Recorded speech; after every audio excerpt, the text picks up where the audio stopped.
Good afternoon, guys. It is June 4th, 2022. In this video, I want to talk about being content. Now, this is something that I think, especially in the Western culture, is um, not always easy. Um, Now, I want to just talk about this because um, especially from a Christian perspective, but I mean, even if you're not a Christian, I mean, to me, it's just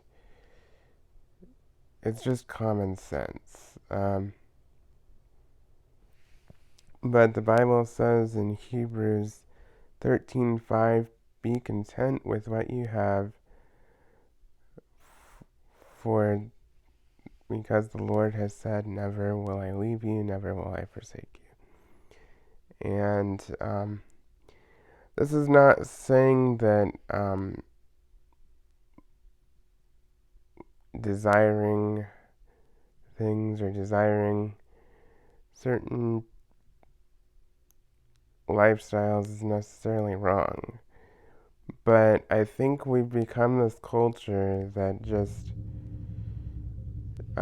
is so obsessed with comparing ourselves to other people and just not really willing to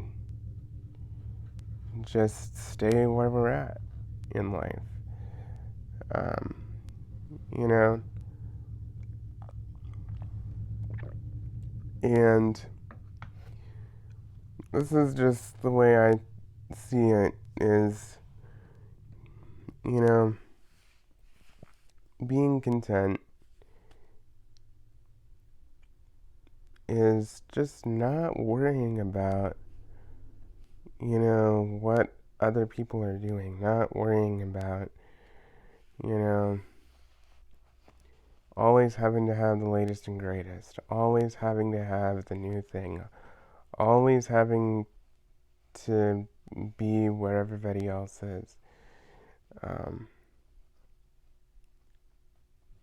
I just think about that. Now, one thing that I will say is, you know, whether you have a small income, an average income, or a large income, very wealthy, average, or poor, it doesn't really matter. Now, I'm not saying that, you necessarily have to stay in, let's say, a trashed, trailer and, not move up and try and improve your situation or stay out on the street if you're on the street and, say, well, I'm just content with where I'm at and, there's just no need to move up. That's not what I'm saying at all. But what I am saying is if God has provided you with a clean place to live, if He has provided you with food, if He has provided you with a vehicle that runs, if He has provided you with running water, electricity, food, shelter, money to live and get by, you know,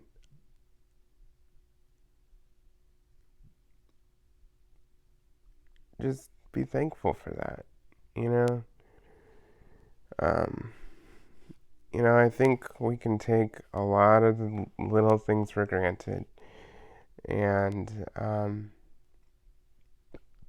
we just need to step back and ask ourselves, Because for me, like, my thing is, what is the purpose of having the nicest things all the time, the fanciest things all the time, the newest things all the time, the latest and greatest? You know, to me, there's just not really a purpose in that. And I'm not saying that you can't have these things. I'm not saying that it's wrong to have these things. But what I'm saying is, I think we need to just evaluate where we're at and just think, like, okay, you know, what what is truly of value. Because one thing that I will say is when I was growing up, I'm almost 23 years old at this point. Um, when I was growing up,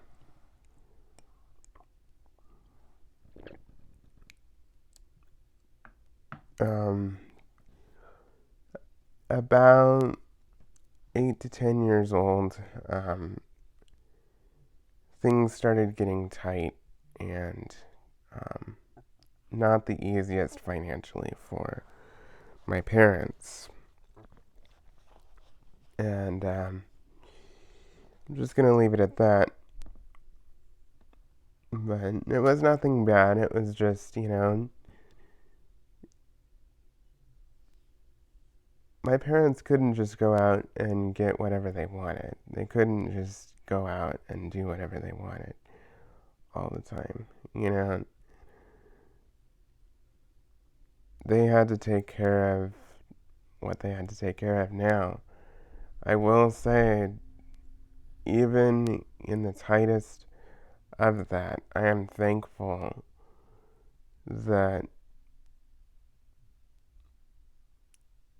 they always had income coming in. Um,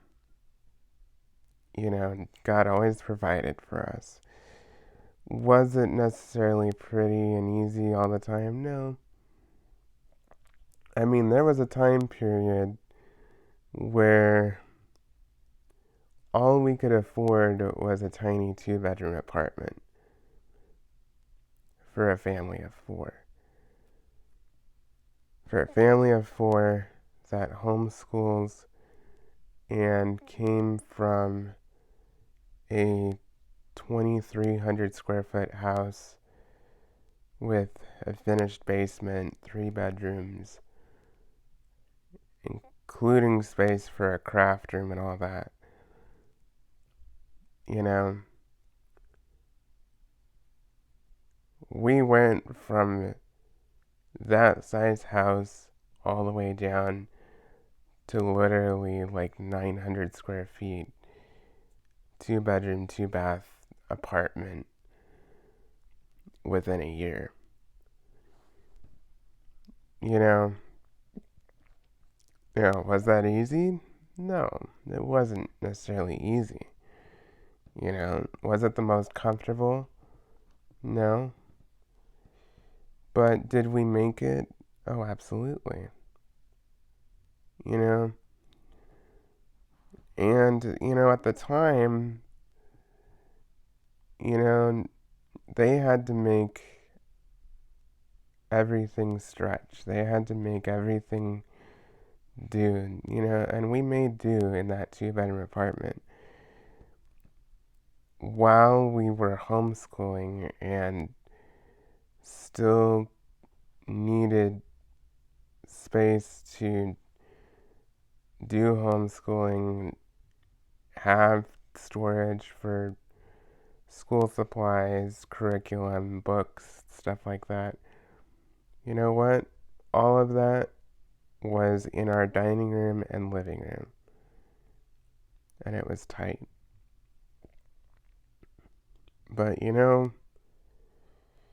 we lived there, yeah, it was tight, but I never just thought to myself, oh, this is just the most awful thing on the planet. and blah blah blah, and this is just horrible. Why do we have to live like this? Because honestly, it was a nice apartment for what it was. Was it the fanciest? No, but it wasn't a trashed,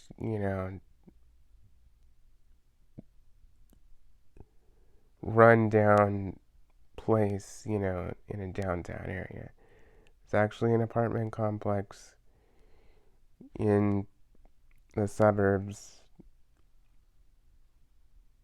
outside of Cincinnati, Ohio.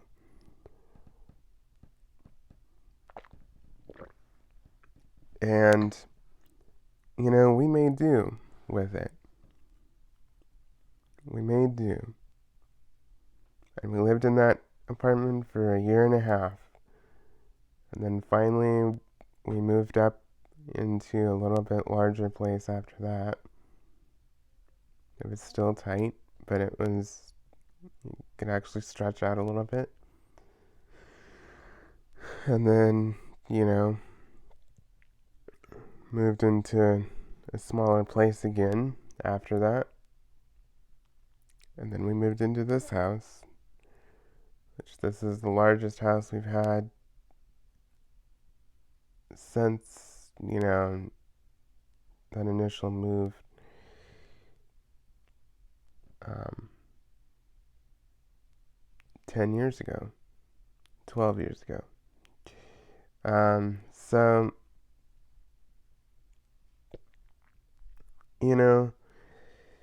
one thing that I did learn from all of that, and this has to do with being content, is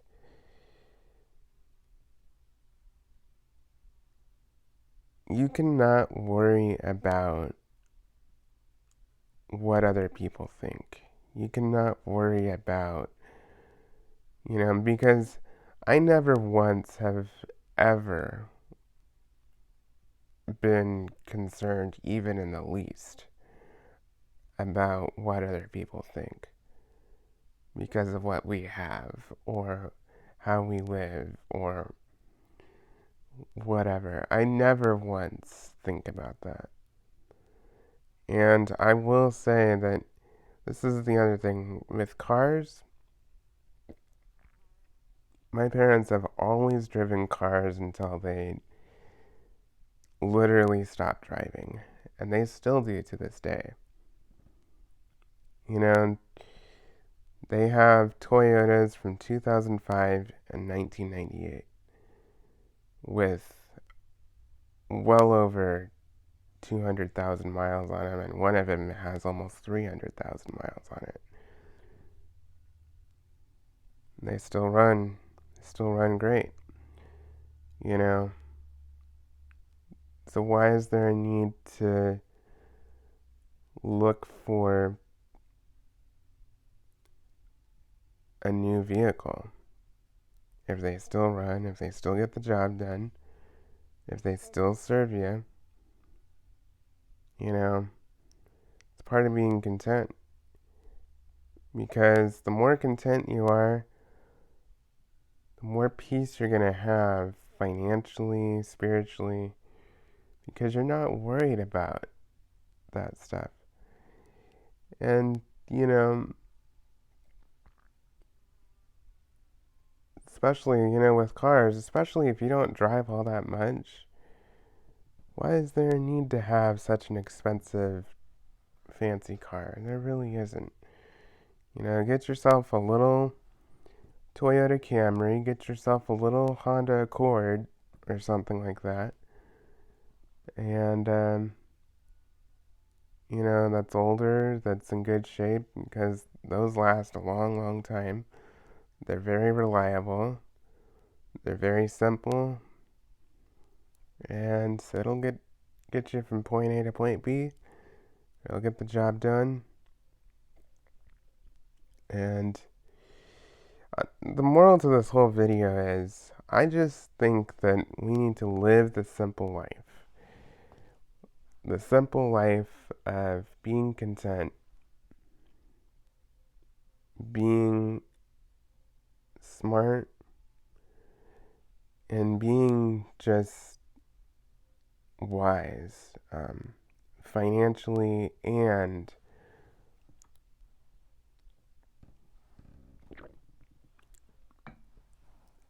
basically trying to do the best you can, um, to provide for your family, because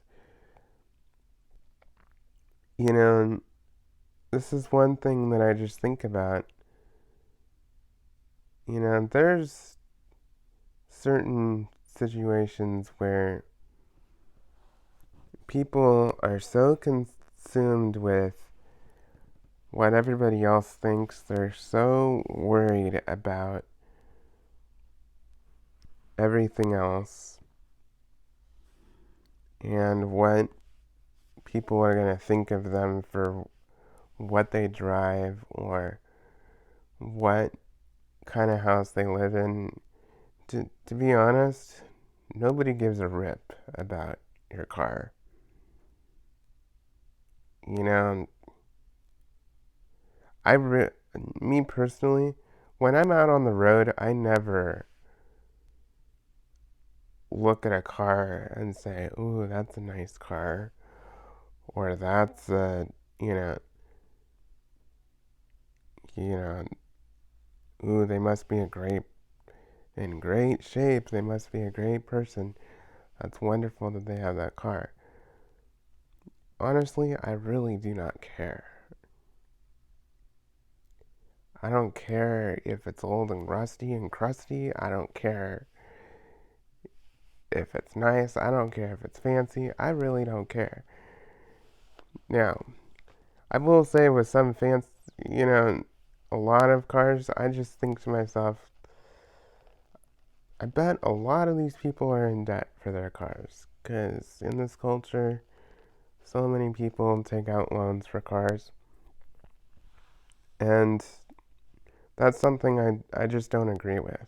You know, I think that honestly, saving up the cash and paying for a car in full and just being done is the wisest way to do it. Um, Avoiding debt at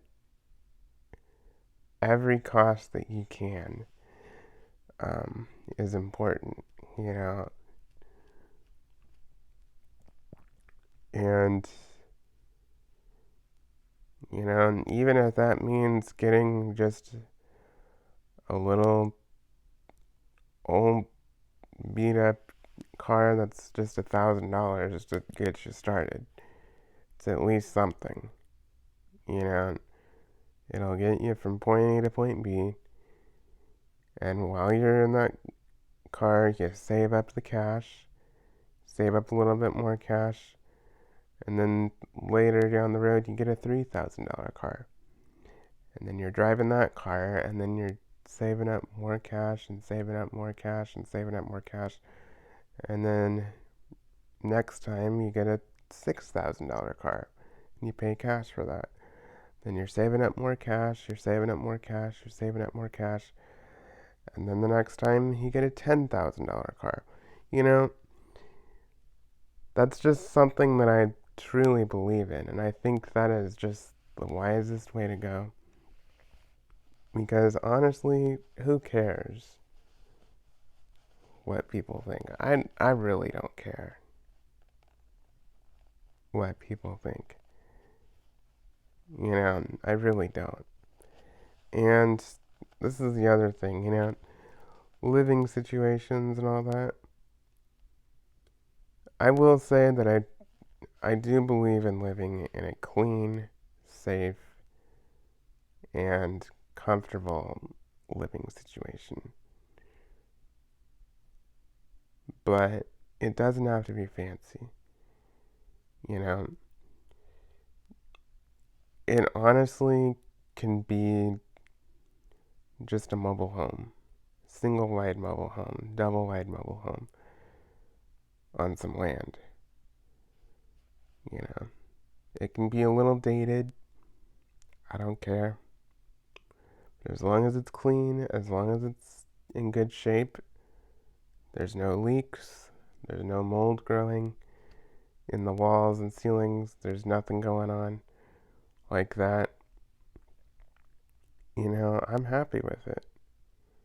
Because it's a roof over my head, and for me, it's just not worth it. And I will say, I think part of it is, growing up, I knew a few family members that lived in mobile homes, and some people just frown upon mobile homes, and they're like, well, that's just trailer trash. That's just really, you know, it just that's just far from true. Because my grandmother lived in a double wide mobile home in a senior citizens community for 22 years, 23 years, and never. That place was beautiful. Now, was the mobile home old? Yeah, it was. It was built in the 1970s. It had the original carpet, the original wood paneling on the walls. I mean, that house was like mostly original. But it was clean, it was in good shape. She took really good care of it. She was really happy with it. She was content, you know, and she lived in it for the rest of her life. You know, I also, my mom's cousin, she was a single mom, and I would imagine she probably was, you know, just trying to make ends meet, at times, I'm sure.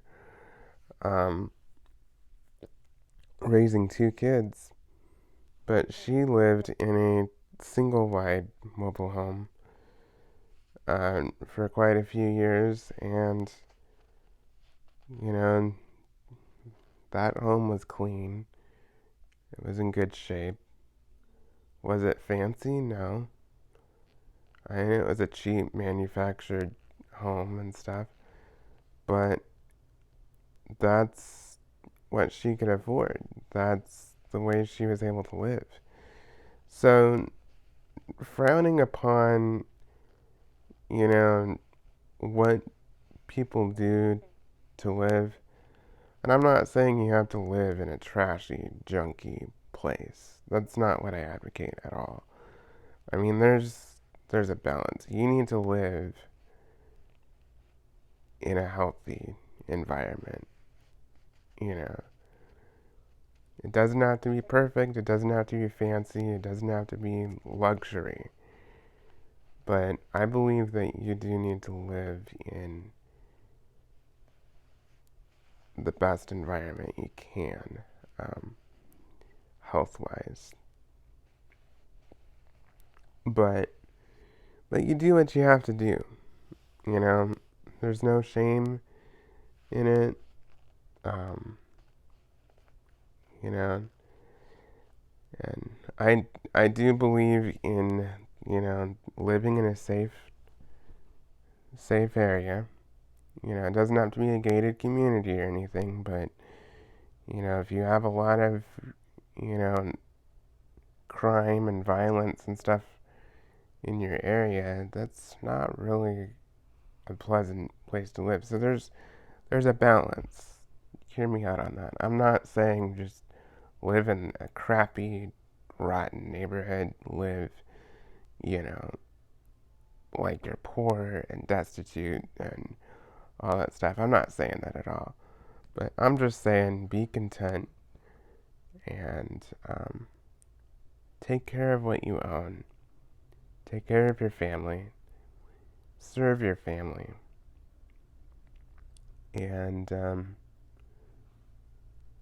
You know, just be content with what you have because the Lord is good.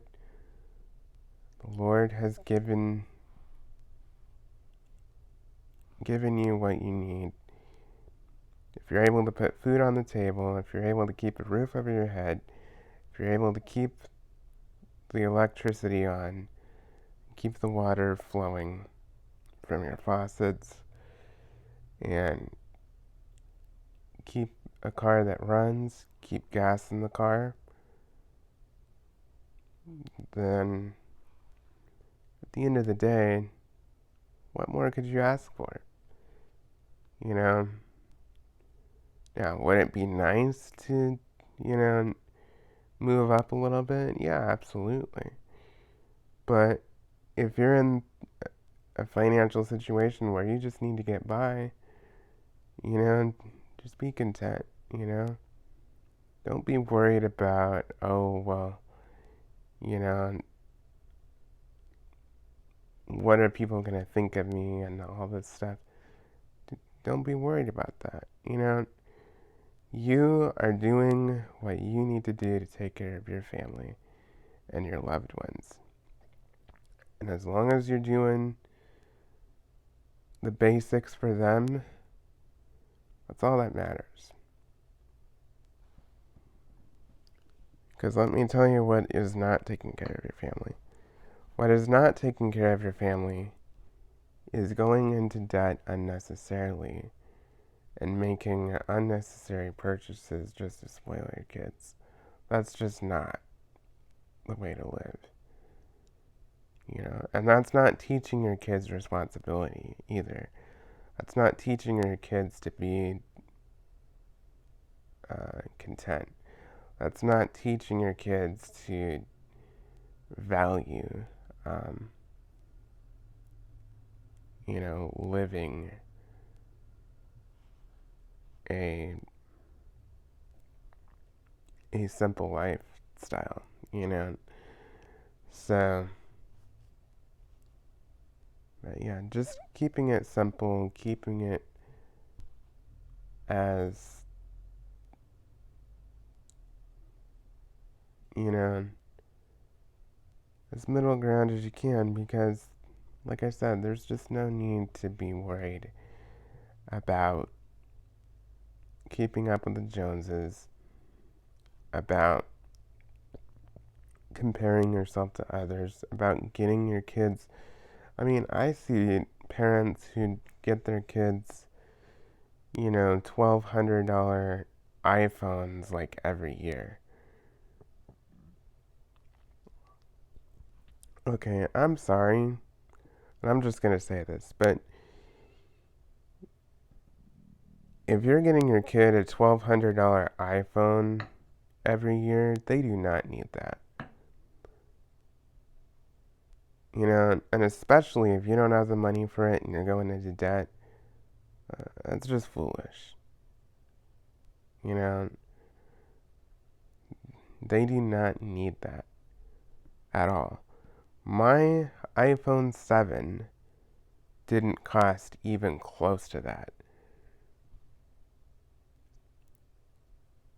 I think my iPhone 7 was like $580 or something like that back in 2019. And I'm still using it to this day. I'm happy with it. I'm content. It does what I need it to do. There's no need for me to go out and buy the latest iPhone 12 or 13 or whatever iPhone is out now. I don't even keep track of that, to be honest. Because it doesn't matter to me. It really doesn't. I really don't care. I don't have to have the latest and greatest. I don't have to have the newest thing. And I can't afford it. On my income, I cannot afford to do that stuff. And I'm happy with where I'm at right now. Would I like to be able to, you know, be a little bit more loose and flexible financially, yeah, it'd be nice. But I'm content with where I'm at. And I don't have any debt. I refuse to go into debt. I I will do everything within my power to avoid debt because it's just not worth it. It is not a life that I want to live. And I just want to keep it simple, you know? So being content with what you have and making things do and looking into cheaper alternatives, looking into used, looking into secondhand, you know, instead of just chasing the newest thing all the time. So that about wraps up my video. That was just something on my mind that I was thinking about, just being content, you know? Because honestly, I don't need to be rich. I don't need to be, you know, having a lot of money. I don't need a lot of things. I don't need all this stuff at the end of the day. You know why? Because God has given me all I need. He's given me not only all I need in terms of physical needs, but He has provided my spiritual needs. And I have Jesus Christ as my Lord and Savior. And everything on this earth is just temporary. Because one day I will meet Jesus face to face, and He is going to be all I need. So, everything in this world, yes, we still need homes, we still need things, we still need to live, we still need to do things. We can still enjoy things, but at the end of the day, if you have Jesus Christ in your life, He is going to provide everything you need, and He has provided everything you need. So, anyway, please like, comment, and subscribe, and stay tuned for more videos.